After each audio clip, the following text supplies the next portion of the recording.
don't create an absolute warranty and guarantee that the design professional's services are going to comply with all the laws and regulations and ordinances. And the design professional doesn't go out and willfully, intentionally violate a law. More typically, it interprets a law that it believes is a reasonable interpretation, but somebody else, maybe a governmental agency, says, no, our interpretation is this way.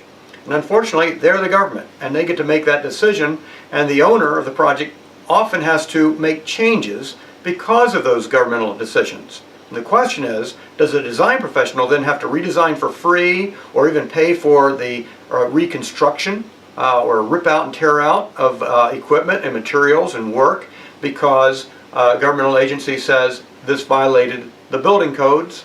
Well, if we put the standard of care into this so that we can have an expert testify that the contractor's interpretation of the law or regulation was reasonable, then the answer is no, the owner doesn't recover unless they prove lack of standard of care. So that becomes the key.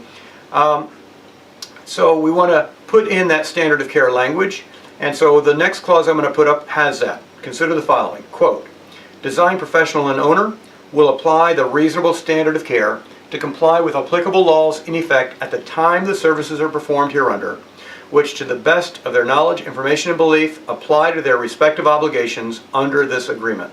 Close quote. So notice the reasonable standard of care language, i.e., you're not negligent.